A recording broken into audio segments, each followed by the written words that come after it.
Hi friends and welcome to the Christmas show, जहां मैं और आप मिलकर क्रिसमस की कहानी को एक्सप्लोर करेंगे।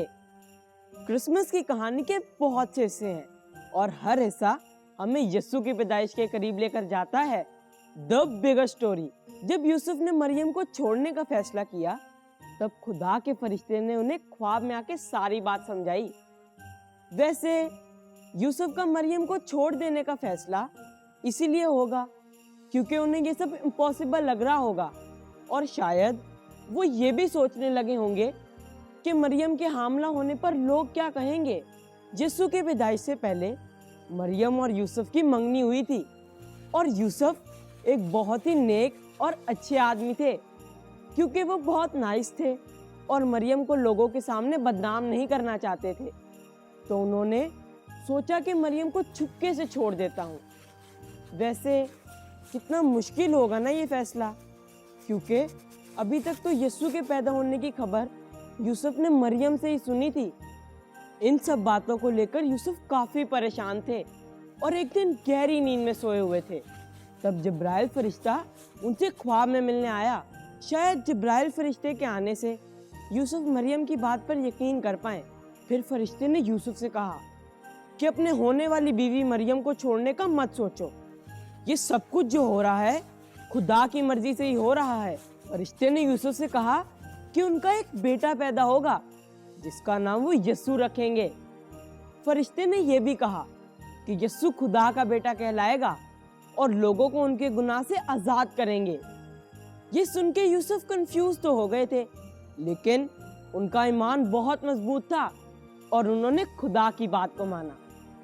जिब्राइल फरिश्ते ने यूसुफ को यह भी बताया कि ये सब होना जरूरी है क्योंकि पुराने नबियों की बातों का पूरा होना भी तो जरूरी था। पुराने अहदनामे में लिखा है कि एक कुंवारी हामला होगी और उसका एक बेटा पैदा होगा जिसका नाम इम्मानुएल होगा। इम्मानुएल का मतलब खुदा हमारे साथ है। फिर यूसुफ जब नींद से उठे तो यूसुफ ने वैसा ही किया जैसा फरिश्ते ने उनको हुक्म दिया था, और वो मरियम को अपने साथ अपने घर ले आए। यूसुफ ने मरियम का बहुत ख्याल रखा जब तक यीशु नहीं पैदा हो गए। मरियम और यूसुफ दोनों ने ही खुदा की मर्जी को माना और वो सब किया जिसका खुदा ने उनको बताया था। That's nice friends. यूसुफ की कहानी से जाहिर होता है कि वो एक अच्छे दिल के इंसान थे। बेशक खबर मिलते ही उन्होंने मरियम को छोड़ने का सोचा, लेकिन उन्हें बदनाम नहीं करना चाहते थे। और इस स्टोरी में मुझे वो हिस्सा भी बहुत इंटरेस्टिंग लगा जब फरिश्ते ने यूसुफ के ख्वाब में आके उनको सारी बात बताई। तब यूसुफ के पास दो चॉइसेस थी, एक फर्माबरदारी यानी कि खुदा के प्लान को एक्सेप्ट करना, या मरियम को छोड़ देने के फैसले पे कायम रहना। आज भी खुदा हमें चॉइसेस देता है, लेकिन उसमें से सही चूज करना हमारे लिए मुश्किल हो जाता है। हम सही और गलत की पहचान तब कर सकते हैं जब हम खुदा के नजदीक हों। तो ऐसे ही मरियम और यूसुफ ने सही फैसला किया और खुदा की मर्जी को एक्सेप्ट किया। आए मेरे साथ मिलकर दुआ करें कि हम भी हमेशा खुदा की मर्जी को एक्सेप्ट करने वाले हों। ऐ बाप, मैं दुआ करता हूँ कि मैं भी मरियम और यूसुफ की तरह सही फैसला करूँ और हमेशा आपकी मर्जी को एक्सेप्ट करूँ। आमीन। डरो मत यूसुफ इन बातों से, जो कुछ है खुदा की तरफ से। यूसुफ खुदा का बंदा था, मरियम का वो मंगेतर था। पता चला जब उसको खुशखबरी का, वो डर गया पर बदनाम ना किया। छोड़ने का सोचा उसने मरियम को। एक दिन वो गहरी नींद में सोया रहा। फरिश्ते ने आकर उसे ख्वाब में कहा, जो भी है खुदा की मर्जी से है। डरो मत यूसुफ इन बातों से, जो कुछ है खुदा की तरफ से। डरो मत यूसुफ इन बातों से, जो कुछ है खुदा की तरफ से। फरिश्ते ने यूसुफ से आके कहा, अपनी बीवी मरियम को तू यहाँ ले आ। मरियम का होगा एक बेटा, यीशु तुम उसका नाम रखना। ये बातें पूरी होना भी जरूरी है, नबियों ने जो कहा वो पूरा होगा। फरिश्ते ने यूसुफ के ख्वाब में कहा, जो भी है खुदा की मर्जी से है। डरो मत यूसुफ इन बातों बातों से, जो कुछ है खुदा की तरफ से। डरो मत यूसुफ इन बातों से, जो कुछ है खुदा की तरफ से। ईमान रखो अपना मजबूत, यकीन रखो खुदा की बातों पर। ईमान रखो अपना मजबूत, यकीन रखो खुदा की बातों पर। यूसुफ खुदा का बंदा था, मरियम का वो मंगेतर था। पता चला जब उसको खुशखबरी का, वो डर गया पर बदनाम ना किया। छोड़ने का सोचा उसने मरियम को। एक दिन वो गहरी नींद में सोया रहा। फरिश्ते ने आकर उसे ख्वाब में कहा, जो भी है खुदा की मर्जी से है। डरो मत कहने लगा, तुम्हारा मुनज्जी है पैदा हुआ।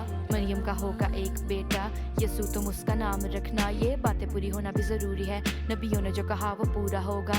फरिश्ते ने यूसुफ के ख्वाब में कहा, जो भी है खुदा की मर्जी से है। डरो मत यूसुफ इन बातों से, जो कुछ है खुदा की तरफ से। डरो मत यूसुफ इन बातों से, जो कुछ है खुदा की तरफ से। डरो मत। Hello friends and welcome to Craftkari, जहां हम सीखते हैं क्रिसमस से रिलेटेड मजे के क्राफ्ट्स बनाना। क्रिसमस एक ऐसा वक्त है जहां हम सबके घरों में क्रिसमस ट्रीज होते हैं, ग्रीन, वाइट या फिर एक फ्रेश क्रिसमस ट्री। और इन क्रिसमस ट्रीज को हम बहुत ही खूबसूरत हैंगिंग से डेकोरेट करते हैं। तो फ्रेंड्स, याद है ना बेबी जीसस एक चरनी में पैदा हुए थे? क्यों ना हम इससे रिलेटेड कोई हैंगिंग बनाएं जो आप अपने ट्री पर लगा सकते हैं। तो आज हम बनाएंगे ये खूबसूरत सी हैंगिंग जो कि बहुत स्पेशल है। So let's start our craft with Craftkari. इसके लिए हमें चाहिए dry grass, scissors, cotton, flexible wire, glitter sheet और यहाँ पे मेरे पास एक बटन है। सबसे पहले हम ये ड्राई ग्रास को लेंगे और इसको अपने फिंगर्स के अराउंड ट्विस्ट करेंगे इस तरह से। एंड देन हम ग्लू की मदद से इसको स्टिक कर देंगे।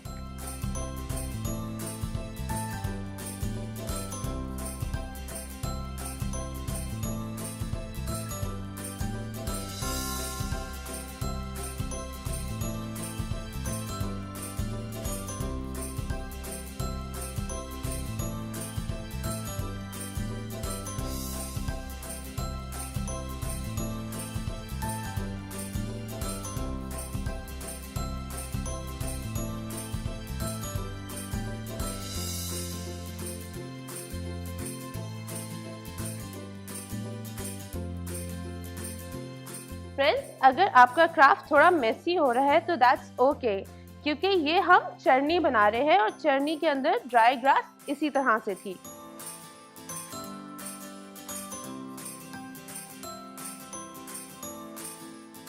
इसके बाद हम लेंगे कॉटन और उसको इस तरह से रोल करेंगे एक ब्लैंकेट की शक्ल में। एंड हम इसको यहाँ पे चरनी के अंदर प्लेस कर देंगे।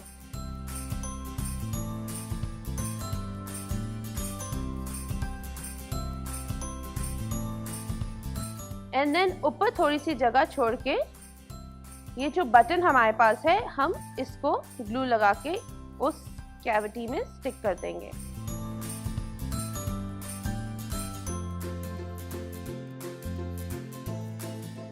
अब इसके अराउंड हम जूट के थ्रेड के साथ नॉट लगाएंगे।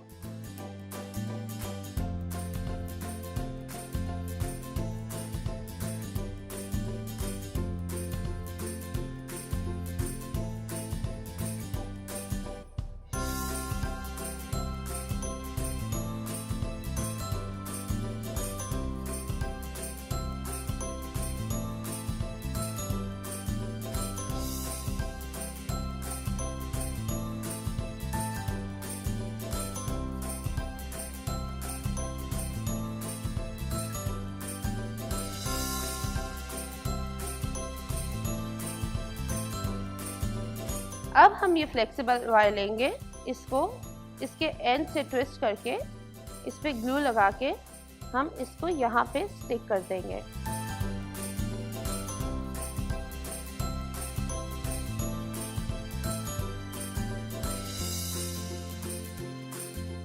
अब हम ग्लिटर शीट लेंगे और इसके ऊपर एक स्टार ट्रेस करेंगे।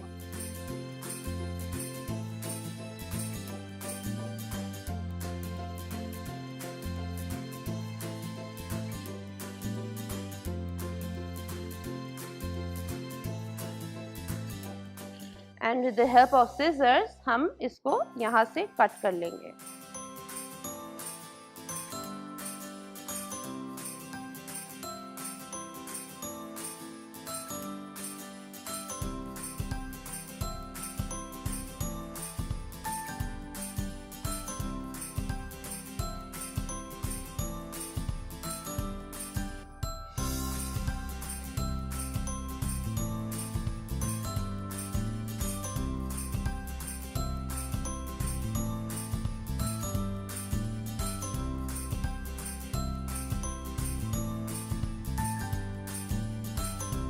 एंड ये हम इसके वायर के ऊपर स्टिक कर देंगे।